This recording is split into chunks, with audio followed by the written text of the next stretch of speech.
Assalamualaikum warahmatullahi wabarakatuh. Perkenalkan, nama saya Dewi Masula dengan nomor NIM 9324054119, Program Studi Manajemen Pendidikan Islam dari IAIN Kediri.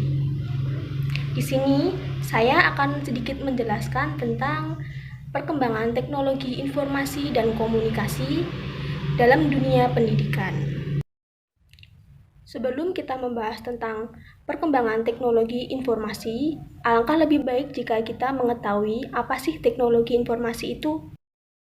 Jadi, menurut William dan Sawyer, teknologi informasi didefinisikan sebagai teknologi yang menggabungkan komputer dengan jalur komunikasi berkecepatan tinggi yang membawa data, suara, dan juga video. Pada dasarnya, teknologi informasi memiliki dua komponen. Yang pertama, teknologi komputer, dan yang kedua, teknologi komunikasi. Teknologi komputer adalah teknologi yang berhubungan dengan komputer beserta peralatan-peralatan yang berhubungan dengan komputer.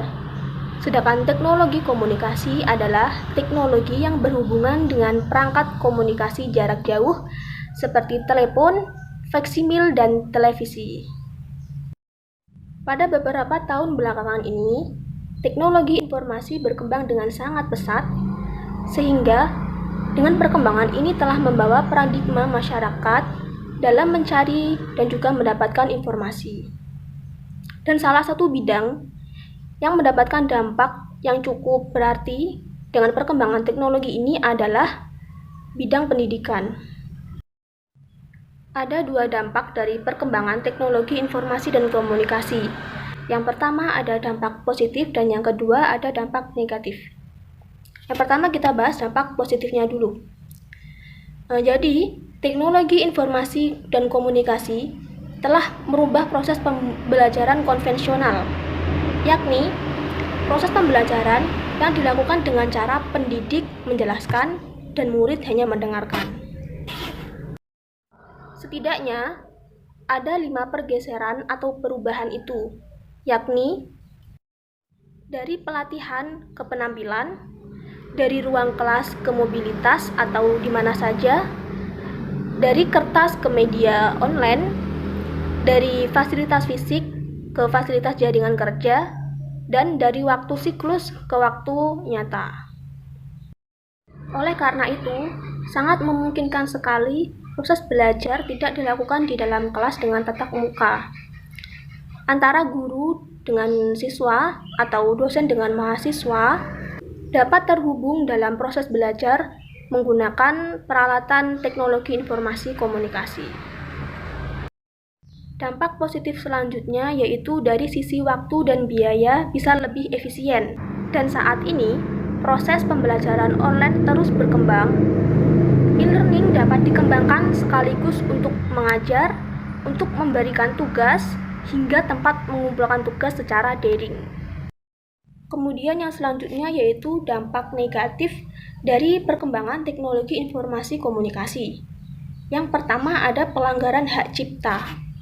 Dengan terjadinya perkembangan teknologi informasi dan komunikasi, ada yang disalahgunakan oleh orang yang tidak bertanggung jawab, biasanya berkaitan dengan pelanggaran hak cipta.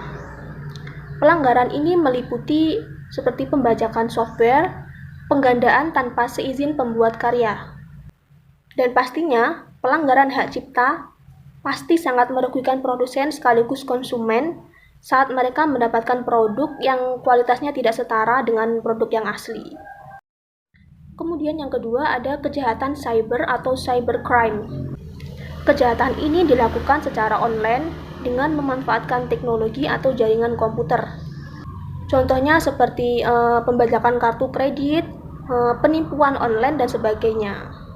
Kejahatan cyber dapat mengakibatkan kerugian yang sangat besar jika terjadi di lintas negara dan sering sulit dibuktikan secara hukum.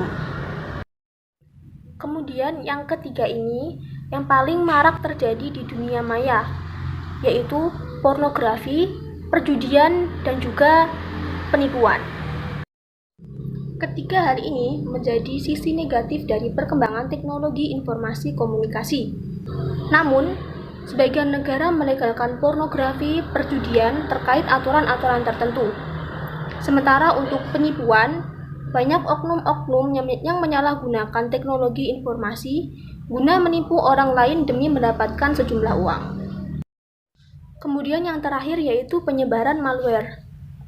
Malware adalah program komputer yang sifatnya mencari kelemahan software. Penggunaannya seperti untuk membobol atau untuk merusak sistem operasi maupun merusak software. Contohnya seperti virus, worm, keylogger, spyware, dan sebagainya. Nah, untuk menghindari dampak-dampak negatif tersebut, kita sebagai generasi muda harus mampu mengontrol diri agar bisa menggunakan teknologi ini dengan bijak dan tidak berlebihan. Sekian sedikit penjelasan dari saya. Kurang lebihnya saya mohon maaf. Wassalamualaikum warahmatullahi wabarakatuh.